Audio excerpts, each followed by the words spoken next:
안녕하십니까? 아범이 여러분을 다크한 나이트메어로 초대하겠습니다. 오늘 전해드릴 이야기는 한 청년의 평범한 아르바이트에서 시작된 기묘한 체험담입니다. 현실과 환상이 교차하는 공간, 그리고 그 안에서 조금씩 잠식되어가는 정신의 그림자를 따라가 보시죠. 나이트메어, 지금 시작하겠습니다. 한 청년, 여기서는 가명으로 민호라 부르겠습니다. 민호는 군복무를 마친 직후 복학을 앞두고 있었습니다. 하지만 그는 곧장 학교로 돌아가지 않았습니다. 마음속에 품고 있던 목표가 있었기 때문입니다. 바로 목돈을 모아 전업 투자자의 길을 걷는 것이었습니다.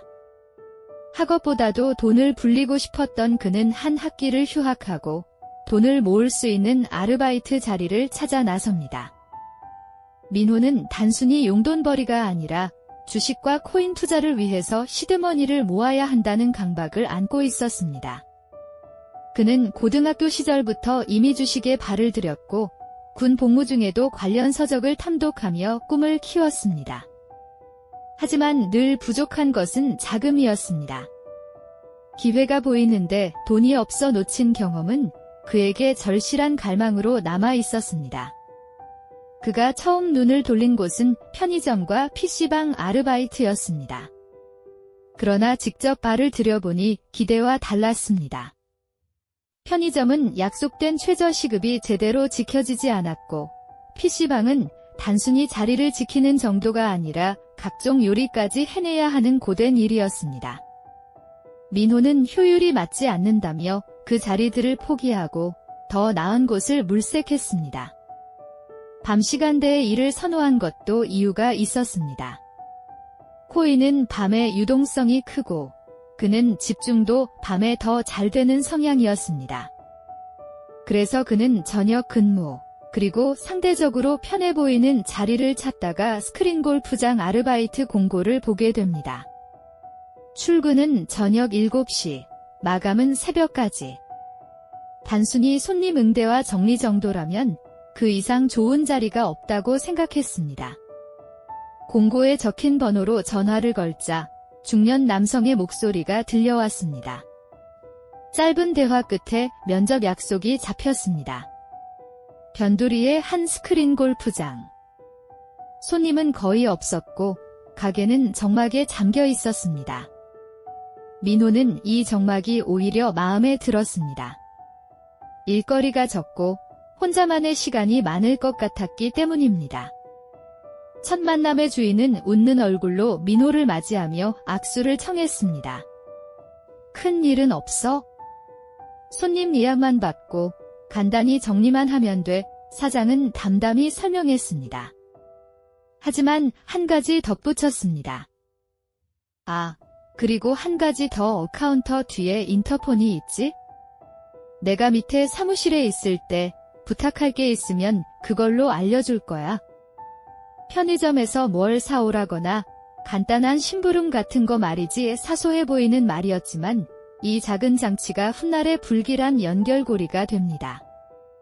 첫날은 별다른 문제 없이 지나갔습니다.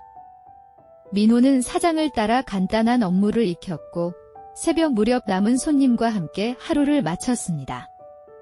이 정도면 괜찮다. 디민호는 마음속으로 그렇게 안도했습니다. 그러나 그가 몰랐던 것은 진짜 일은 손님이 모두 빠져나간 이후부터 시작된다는 사실이었습니다. 며칠 후, 자정이 넘어 정막이 내려앉은 스크린 골프장. 민호는 노트북을 펴두고 코인 차트를 바라보고 있었습니다. 그때 삐리릭 하고 인터폰이 울렸습니다. 편의점에 가서 물건 좀 받아와, 사장의 목소리가 들려왔습니다. 민호는 대수롭지 않게 내려갔습니다. 편의점 직원은 마치 기다렸다는 듯 향 한 통을 건네며 늘 가져가시잖아요 라고 말했습니다. 향을 받아든 민호는 곧장 사장의 사무실로 향했습니다.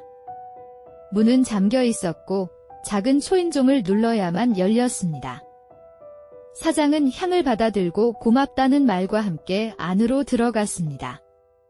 그 방 안의 풍경은 보지 못했지만 그 순간 민호의 마음속에는 작은 의문이 스쳐 지나갔습니다. 왜 매일 향을 필요로 하는 걸까? 그 후로 반복된 심부름은 일정했습니다. 향, 술, 담배, 과자. 매일 자정을 넘긴 시각이면 어김없이 인터폰이 울렸습니다. 민호는 점차 그 심부름이 일상이 되어버렸고 별다른 의미를 두지 않은 채 기계적으로 움직였습니다. 하지만 언제나 이상한 점이 있었습니다. 사무실 문 너머에서 손님들의 기척은 전혀 들리지 않았다는 것입니다. 항상 사장 혼자만이 그곳에 있었습니다. 민호는 점차 호기심을 감추기 어려웠습니다. 매번 향을 피우고 술을 들여보내지만 안에서 들려오는 소리는 의외로 고요했습니다. 웃음소리도 카드패를 주고받는 소리도 없었습니다. 어느 날 그는 조심스레 귀를 기울였습니다. 낮게 들려오는 것은 사장의 목소리뿐이었습니다. 100만원 콜. 다이. 다시 100만원 혼잣말이었을까요? 아니면 누군가와 진짜 게임을 하고 있었던 걸까요? 민호는 소름이 돋았습니다. 방 안에는 분명 사장 혼자뿐이었는데 그 목소리는 마치 여럿이 대화하는 듯한 착각을 주었습니다. 그는 순간 내가 잘못 들은 걸까 자문했지만 반복되는 기묘한 말투는 확실했습니다. 혼자서 판돈을 외치고 혼자서 카드를 돌리듯 속삭이는 사장. 그러나 문틈 사이로는 단 한 사람의 그림자만이 비치고 있었습니다. 시간이 흐를수록 의문은 커져만 갔습니다. 어느 날은 술과 담배를 들고 들어가자 테이블 위에는 제각각 다른 수의 재떨이가 놓여 있었습니다. 3개일 때도 4개일 때도 있었습니다. 그런데 문제는 그 위에 놓인 담배꽁초였습니다. 필터 끝까지 태워진 채 모양이 전혀 구겨지지 않은 담배들. 인간이 피운 흔적이라기엔 너무 완벽하게 남아 있었습니다. 게다가 향로 위에는 항상 3개의 향이 동시에 피워지고 있었습니다. 하얀 연기가 천천히 피어오르며 방 안을 채우고 있었습니다. 민호는 그 광경이 몹시 불길하게 느껴졌습니다. 향은 보통 혼자 피우더라도 1개면 충분할 텐데 왜 하필 늘 3개였을까요? 그것은 마치 누군가를 맞이하는 의식 같았습니다. 호기심을 억누르지 못한 민호는 어느 날 일부러 더 오래 머물렀습니다. 사장에게 들키지 않으려 조심히 귀를 대자 낮고 쉰 목소리가 흘러나왔습니다. 콜. 레이스. 주거 혼잣말 같으면서도 동시에 보이지 않는 이들과 대화하는 듯한 말투였습니다. 민호는 심장이 두근거렸습니다. 보이지 않는 상대를 두고 벌이는 게임. 그 자리에 과연 몇 명이 앉아 있는 걸까요? 이상함은 점차 확신으로 변했습니다. 어느 날 문틈으로 살짝 들여다본 순간 민호는 섬뜩한 광경을 목격했습니다. 사장은 혼자 앉아 있었지만 몸을 이리저리 옮겨다니며 마치 여러 명이 카드를 치는 것처럼 연기를 하고 있었습니다. 테이블을 한 바퀴 돌며 앉았다 일어났다를 반복하는 모습. 땀을 흘리며 몰입하는 사장의 얼굴은 광기에 가까웠습니다. 그 장면을 본 민호는 숨을 삼키며 황급히 몸을 돌렸습니다. 그러나 문이 갑자기 열리며 사장의 목소리가 울렸습니다. 거기 누구야? 민호는 얼어붙은 채로 결국 솔직히 자신이라고 고백할 수밖에 없었습니다. 사장은 한동안 그를 노려보더니 의미심장한 웃음을 지으며 말했습니다. 위에 손님은 없지? 그럼 오늘은 너도 같이 치자. 그날 이후 민호는 원치 않는 게임에 끌려들었습니다. 사장은 금고에서 돈을 꺼내 칩으로 바꾸어주며 마치 진짜 카지노에 온 듯한 분위기를 만들었습니다. 이건 내 돈이 아니니까 부담 갖지 마. 따면 내 거고 잃으면 없는 거야. 처음엔 민호도 긴장했지만 금세 달콤한 쾌감에 빠져들었습니다. 아무런 리스크 없는 도박. 그러나 그것이 던지는 그림자는 점점 더 짙어졌습니다. 처음엔 수십만 원을 따기도 했습니다. 사장은 오히려 즐거워하며 현금을 챙겨주었습니다. 민호는 곧 꽁돈을 얻는 것에 익숙해졌습니다. 하지만 어느 순간부터는 판돈이 달라졌습니다. 100만 원이 500만 원으로, 500만 원이 1000만 원으로. 금액이 커질수록 민호의 심장도 요동쳤습니다. 손에 쥔 돈이 늘어날 때마다 그것은 꿈인지 현실인지 구분하기 어려웠습니다. 그러나 큰 돈을 잃은 날, 그는 악몽을 꾸었습니다. 꿈속에서 낯선 사람들이 나타나 그에게 돈을 건네기도 하고 때로는 분노의 눈빛으로 원망을 쏘아보기도 했습니다. 누군가는 등을 두드리며 힘내라고 했지만 또 다른 이는 손가락질하며 욕설하는 듯한 표정을 지었습니다. 민호는 땀에 젖은 채 깨어났습니다. 그리고 직감했습니다. 이 도박판은 단순한 놀이가 아니며 보이지 않는 무엇과 얽히고 있다는 사실을. 민호는 점점 두려움과 욕망 사이에서 흔들렸습니다. 판도는 커져만 갔고 사장은 점점 더 큰 금액을 걸자고 부추겼습니다. 1000만 원, 그리고 5천만 원. 현실이라면 감히 상상도 못할 돈이 테이블 위를 오갔습니다. 민호는 그것이 자신의 돈이 아니란 사실에 안도하면서도 동시에 큰 돈을 거머쥐고 싶다는 욕망에 깊이 빠져들었습니다. 그러던 어느 날 민호는 충격적인 순간을 맞이했습니다.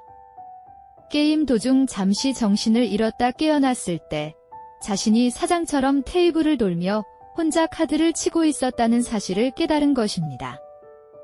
사장이 늘 보이던 기묘한 모습이 이제는 자신의 행동으로 이어지고 있었습니다. 이질적인 공포가 몸속을 파고들었습니다. 나도 점점 저 사람처럼 되어가는 건가? 사장은 아무렇지 않다는 듯 웃으며 말을 건넸습니다. 얘야, 이제 좀 제대로 노는구나. 그 순간 민호는 자신이 더 이상 단순한 아르바이트생이 아니라 이 기묘한 판의 일부로 끌려 들어가고 있다는 확신을 갖게 되었습니다. 현실과 환상이 뒤엉킨 듯한 상황. 손끝에 잡히는 카드와 칩은 분명히 물질이었지만 그 배후에는 보이지 않는 그림자가 어른거리고 있었습니다. 결정적인 순간은 5천만 원이 걸린 판에서 찾아왔습니다. 민호는 뜻밖에도 큰 돈을 따냈습니다. 사장은 무표정하게 현금을 테이블 위에 올려놓고 말했습니다. 이건 내 거다.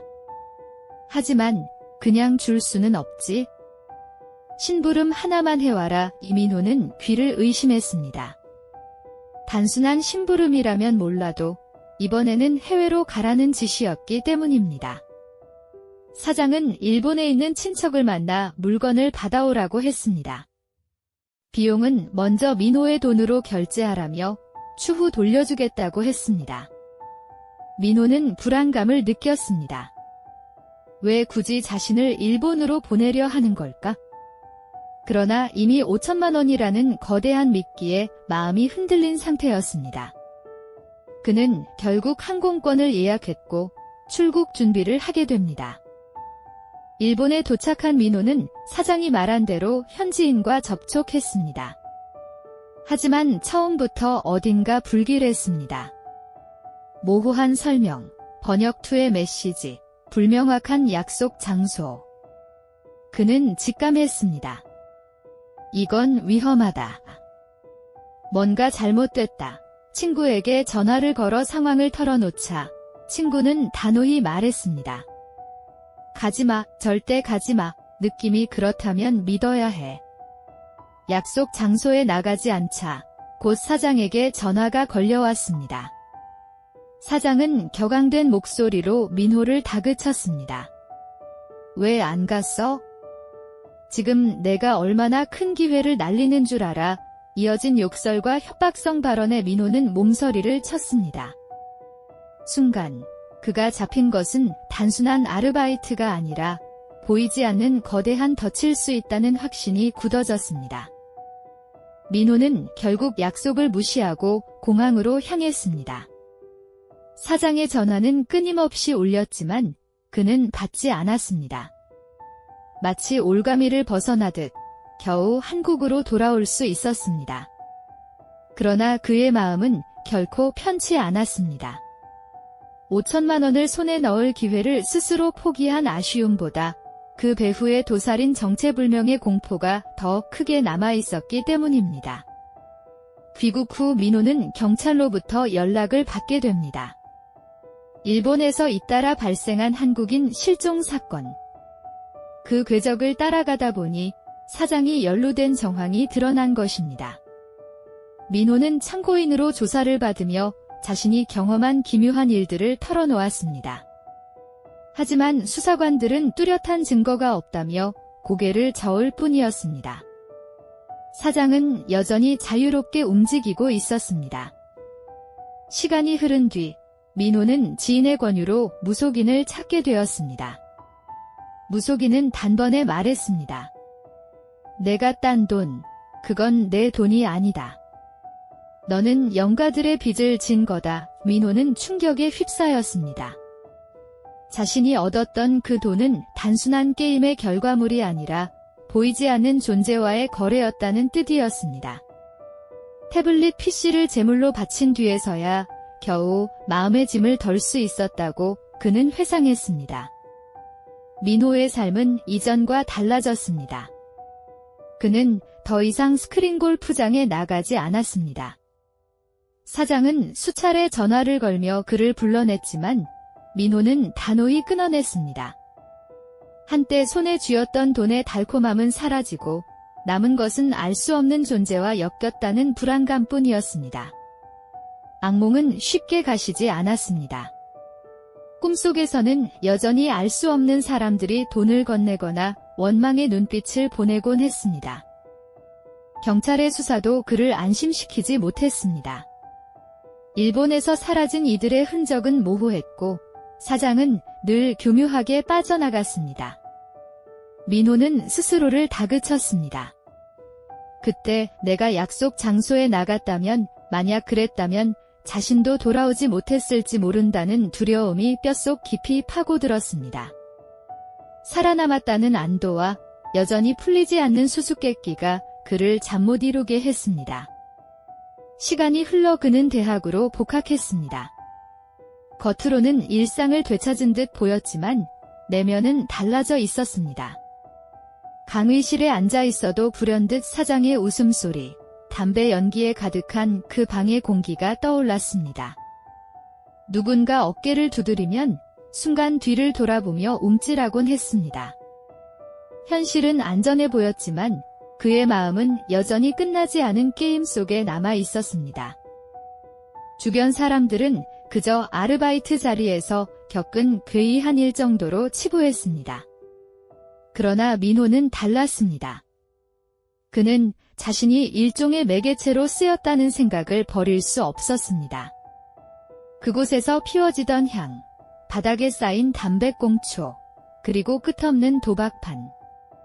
그것은 단순한 놀이가 아니라 보이지 않는 세계와 연결된 의식 같았습니다. 그 기억은 시간이 지나도 선명하게 남아 있었습니다. 민호는 무속인의 말을 떠올렸습니다. 내가 딴 돈은 내 돈이 아니다. 너는 영가들에게 빚을 진 거다. 처음엔 웃어넘기려 했지만 곱씹을수록 의미심장했습니다. 5천만 원이라는 거액이 손에 쥐어졌지만 결국 가져오지 못했습니다. 그것은 실체 없는 거래였고 결코 그의 것이 될 수 없었던 돈이었습니다.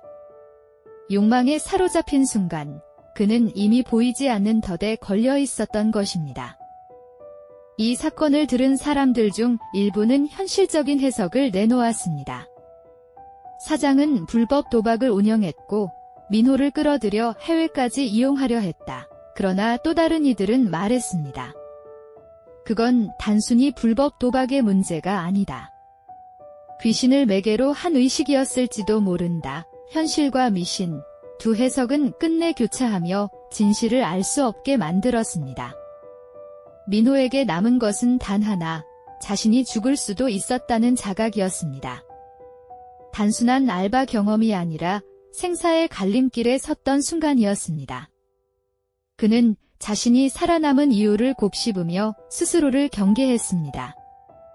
욕망이 눈을 가리면 보이지 않는 손이 끌어당긴다. 그 교훈은 이후 그의 삶에서 깊은 울림으로 남게 됩니다. 사장은 여전히 어딘가에서 또 다른 누군가를 끌어들이고 있을지도 모릅니다. 변두리의 스크린 골프장, 향이 피어오르는 방, 그리고 원목 테이블 위에서 벌어지는 기묘한 게임. 누군가는 여전히 그 자리에서 카드를 돌리고 있을지도 모릅니다.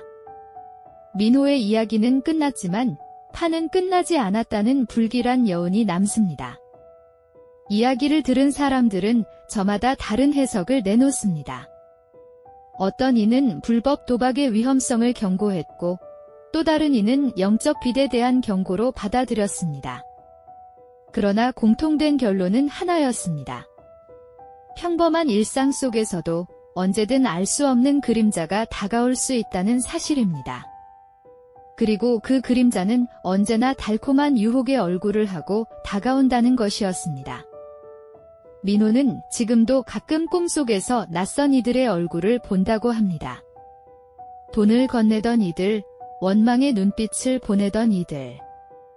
그리고 항상 그 옆에는 담배 연기가 자욱한 원탁이 놓여 있다고 합니다. 그것은 단순한 꿈일까요? 아니면 아직 끝나지 않은 거래의 흔적일까요? 우리에게 남겨진 질문은 단 하나입니다. 당신이라면 그 유혹의 판에서 벗어날 수 있었을까요? 아범이 전하는 다크한 나이트메어. 오늘의 기록은 여기까지입니다. 평범해 보이는 공간 속에서도 끝없는 다크는 도사리고 있었습니다. 작은 호기심과 욕망이 불러온 그림자는 때로는 삶을 송두리째 뒤흔듭니다. 우리가 기억해야 할 것은 단순한 공포가 아니라 그 공포를 가능하게 만든 유혹입니다. 방심하지 않는 것, 그것이 어둠을 이겨내는 첫걸음일 것입니다.